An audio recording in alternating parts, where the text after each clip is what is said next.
Long before Zbigniew Brzezinski was National Security Advisor for President Jimmy Carter, he was a professor, a thinker, a theorist of foreign policy ideas.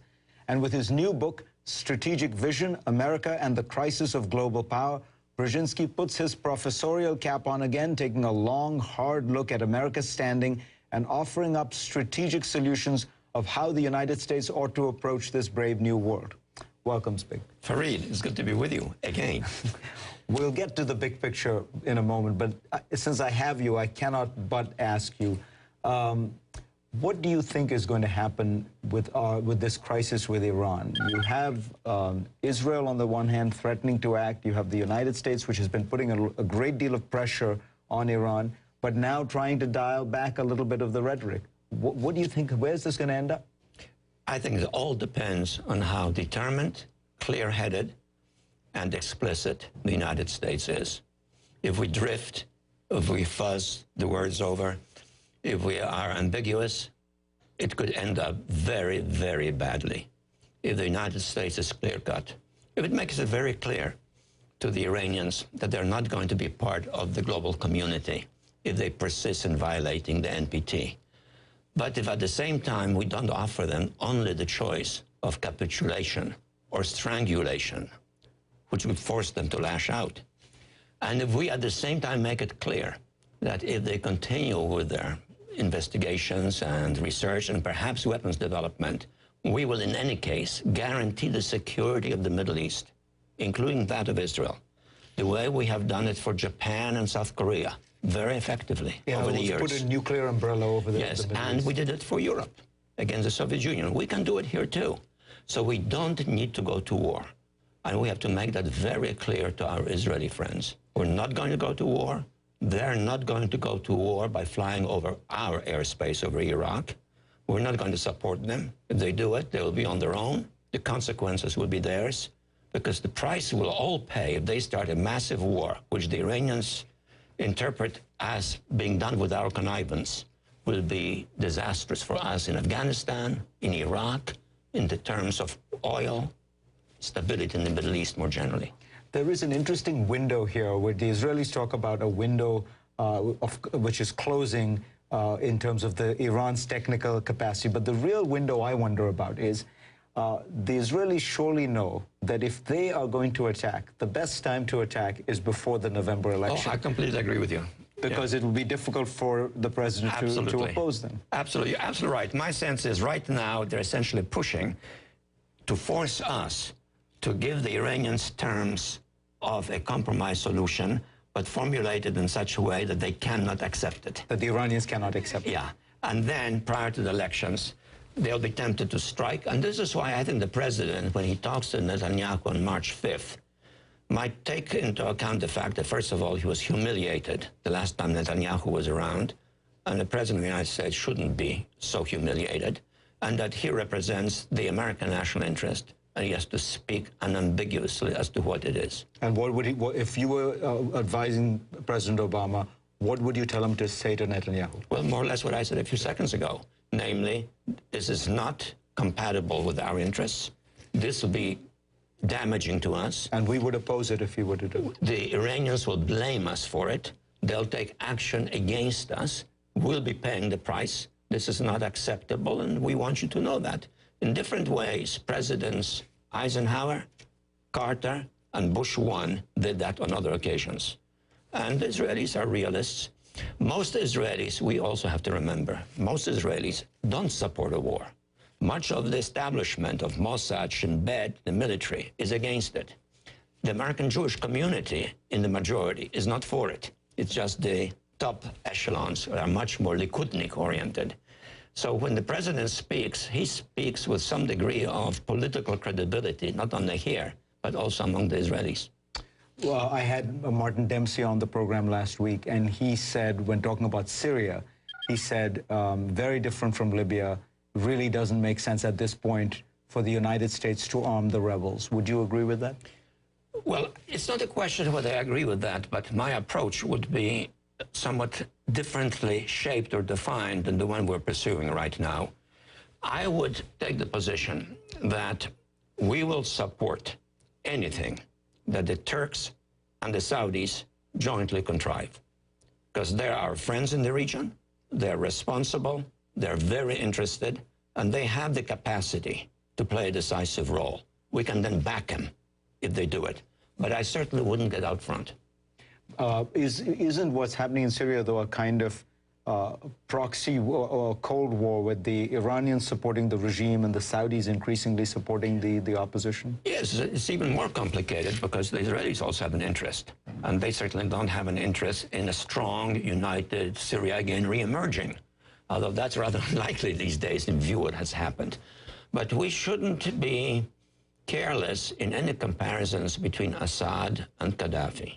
Gaddafi was far more vulnerable than Assad is. I think it's far from clear yet that Assad can in fact be overthrown at this stage. Really? So you think, because at the end of the day, the Syrian government is being pretty brutal. And the question is, will that brutality work? Well, unfortunately, you know, brutality very often in history and throughout the world works. But I would be very much guided by the Turks and the Saudis. The Turks have a regional role to play. They're assuming that role. They have intelligent leadership. They have been trying. I think we should back them. But the choice of how to act, and particularly if one is to be engaged in some fashion militarily, I think has to be made first by them and also the Saudis, and not first by us. Egypt, what would you do about an Egyptian government, still essentially a military government, that is trying Americans? Would you cut aid to Egypt? Well, if we're going to start cutting aid to governments that don't do our bidding, then we better be fair and across the board. We're a little too selective on that. I would think about doing something along those lines without excess. We have a fundamental stake in Egyptian stability, and we have also a stake in Egyptian-Israeli peace. So we have to be very careful not to overdo our negative reactions in a fashion that there's a backfire adversely affecting our other interests. We have lots more to talk about with Zbigniew Brzezinski. When we come back, we'll ask him how President Obama is doing in foreign policy overall and what his long-term strategy for the United States would be in this new world. I mean, look at those Republican debates. I must say, I literally feel embarrassed as an American when I see those people orate. And we are back with Zbigniew Brzezinski, the former national security advisor. Zbig, you supported President Obama. In some ways, somewhat surprising because you have been traditionally seen as a sort of hawkish Democrat, and you were quite enthusiastic about him. In the book, I'd say you give him a kind of mixed grade. Would that be fair? It's fair, but I don't really discuss his foreign policy too much in the book. I try to look beyond the immediate, and I ask myself, given the crisis in America, given the shift in the center of global power gravity from the West to the East, given the new reality of global political awakening, how should the United States perform on the world scene, and how it has to overcome its domestic problems in order to be effective internationally? In that context, I comment on Obama somewhat, but not explicitly. My view, however, is the following. One, he really understands the world better than any other politician. And I wouldn't even waste time comparing him to what we hear from the Republican candidates for presidency, because that's so unrealistic and so primitive that it's embarrassing. The question I have is whether he, understanding the world well, has enough of an inner self-confidence and a sense of historical conviction to use American power in a decisively effective fashion, which doesn't mean necessarily militarily, but which means with strategic wisdom and commitment. And unfortunately, for example, in the Middle East, that these days is widely questioned. Well, how would you do it differently in the Middle East? Well, first of all, I would have pursued the Israeli-Palestinian peace process. But he tried. No, not really. He talked about it. When push came to shove, he didn't try. He backed off. And, you know, I've been involved in that for 30 years. The fundamental lesson to me is this. The Palestinians are too weak and too divided to make concessions first. The Israelis are too strong and too self-confident to make concessions first. Without something like the United States playing the role of assertive arbiter there'll never be peace. And if there is no peace in the short run, the Palestinians will pay a high price. In the long run, the Israelis will be threatened, and in between, our interests will suffer. Talk about this issue of political awakening that you describe in the book, and you've done it in a previous one, because I think this is a really crucial part of this new world we're going into. Everywhere you see these stirrings, that countries are more assertive, people are more assertive. You're absolutely right. I think this is the new phenomenon of our time. For the first time in all of human history, all of humanity is politically conscious and active and stirring and restless and resentful. That's a new reality. And that means that hegemonic domination by a single power worldwide is probably now impossible. So when you read Mitt Romney and his advisors saying, you know, America is #1, this is an American century, we should just assert our power. Well, the last Republican president said that God chose America and history commissioned America to be playing that kind of a role. And that kind of rhetoric is just divorced from reality to the point of absurdity, actually to the point of danger for us. I think we have to pursue a policy in which you build larger coalitions and manage relationships with greater skill. So I advocate, for example, that we pursue patiently and persistently a larger Atlantic European community which embraces Turkey, which embraces Russia if it democratizes. And in the Far East, we play the role of Great Britain, the role that Great Britain played in Europe in the 19th century. We balance, we maneuver. We don't get tied up in alliances. We don't get involved in mainland wars. We try to reconcile China with Japan. We try to mediate India and China. And we particularly pursue a stable partnership with China. That's a very complicated role, requires skill. Now, I don't know if you're aware, but the Chinese foreign minister has written a memo which really takes, which attacks your foreign affairs article from, which is based on this book. So the Chinese view what you're describing, this greater West, as an instrument for the containment of China. That's wrong. That's a misinterpretation. I'm surprised he does it because actually I know him well, and that's a misconception. Balance is not the same thing as a coalition against.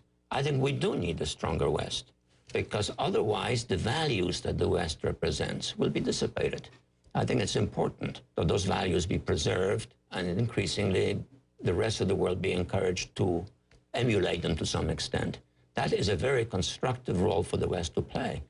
But the West that is divided into a weak Europe, an inward-oriented and divided America, and a hostile and stagnating Russia, is a world that will be very unstable because of the weight of Asia and the uncertainties among Asian powers.